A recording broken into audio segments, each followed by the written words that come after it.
The Reaves. Thank you, Michelle, for turning your head. I appreciate it. So, how's everyone doing? Good, right? All right. I'm doing good. I just got back off vacation from seeing the family. All my family lives in the Midwest and the South. You know, so I got the, yeah, all right, you're from Maine? Tennessee, all right, well, close. I'm from the South. My grandma's from the South. She's one of the first people I got to go see in my grandma's South Carolina. I love going to her house because her house is set up just like it was in 1956. She had to change shit, and all her appliances still work. It's amazing. She got one of old TV with like 5 channels, and it still plays the national anthem after 11. It's amazing. She got one of them old wood burning stuff. Nah, I'll wait. My bad, Johnny. No, that's all right. Hey, you don't know me. Really? Hey, shut up.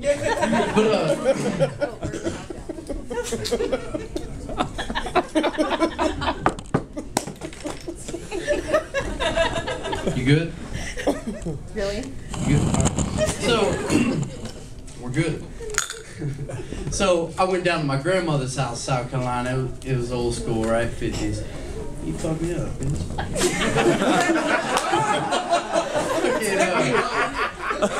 Hey.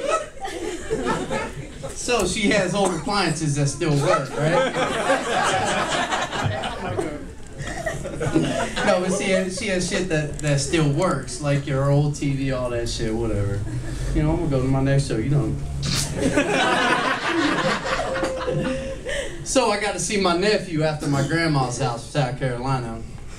And my nephew's a funny kid. And I love to visit with him and shit. And last time I was there though, at home, he brought in this cat from outside. Because he's a nice kid, he was like, yo, it's a stray cat, I want to help it out. And he brought it inside. So it was cool. I was like, all right, you know, bring it inside, he's playing with the cat. And I asked him, I was like, hey Matt, is this cat a boy or a girl? He's like, I don't know, Uncle Johnny. How do I check? I was like, well, Matt, you just got to lift up his tail and look. So he does, right? And he lifts up the tail of this cat, and he's looking for a minute. He's 12 years old. He don't know what he's looking at. All right? And he's looking at it for a minute, and I asked him, I was like, is it a boy or a girl, Matt? He goes, Uncle Johnny, I don't know what this thing is, but it's got 2 buttholes.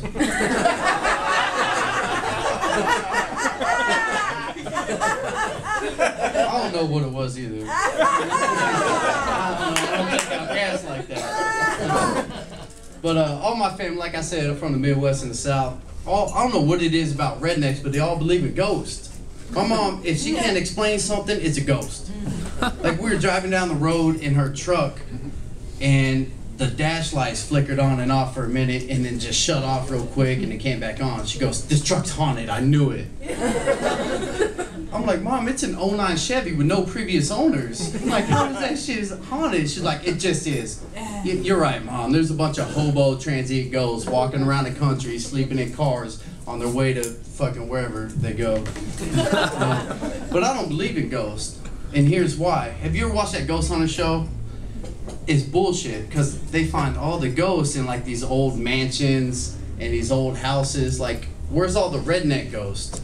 How come they never catch a redneck ghost? Like, I just want to see him walking around the house with a camera and then find a ghost at 3 in the morning in his underwear, eating cereal and shit, watching Days of Thunder, like, oh, fucking boo, man.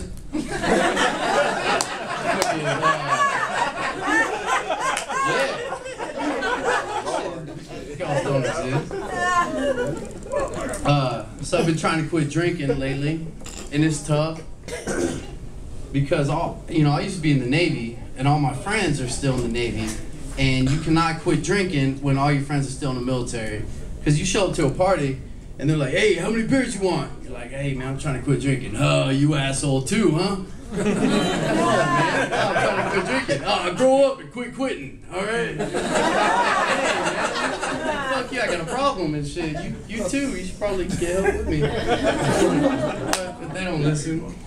I think the hardest part about quitting drinking isn't being around your friends.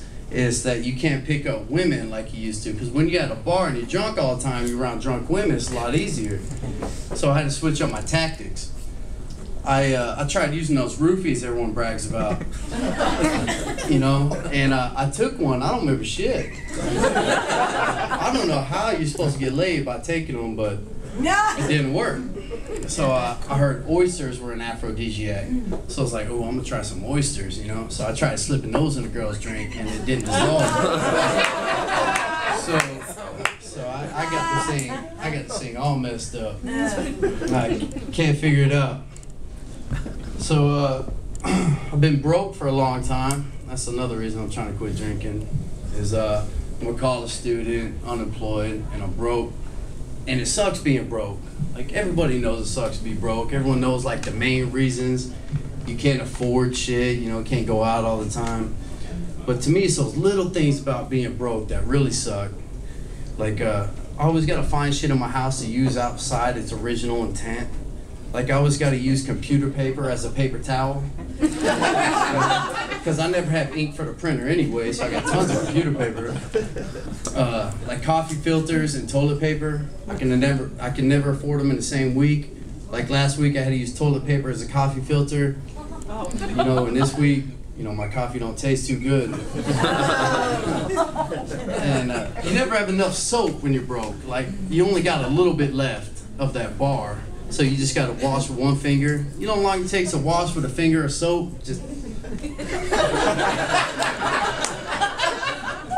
that shit takes a long time. But there's a remedy for that. If you save up all them little parts of the bar of soap, eventually you can put them in a Ziploc bag and smash them together and make a whole new bar.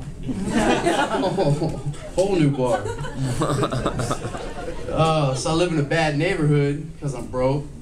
And it's kind of fun living in a bad neighborhood because there's a lot of comedy value in it. Like, I don't know why there's so many fat kids in my little bad neighborhood. There is. Like, the other day I seen a little fucking 6-month-old kid in a diaper that looked like a thong. How are you supposed to take a shit in a thong? And then we got these little thugs that walk around the neighborhood in skinny jeans. How are you supposed to be gangster in skinny jeans when you walk like Peggy Bundy? Just, what's up, homie? Like, yeah, you just can't look tough in skinny jeans. But Halloween is good because nobody can afford like a real costume, so they always got to improvise these costumes. And last Halloween was the funniest costume I ever seen in my life. This little kid walks up to the house, and like I knew what he was. But I seen him and I just started laughing because he had this little white sheet draped over him and he had holes cut out for the eyes. He had some blood stains on him. But I want to be nice, so I asked him. I was like, hey, little kid, what are you supposed to be? And he looked at me. He was like, my mom's mattress. He was a funny little squirt.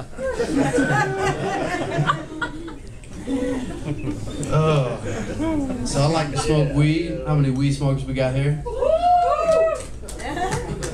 Alright, so I'm the only one. No, but I like to smoke weed and watch TV. And I was watching TV the other day, and I was high.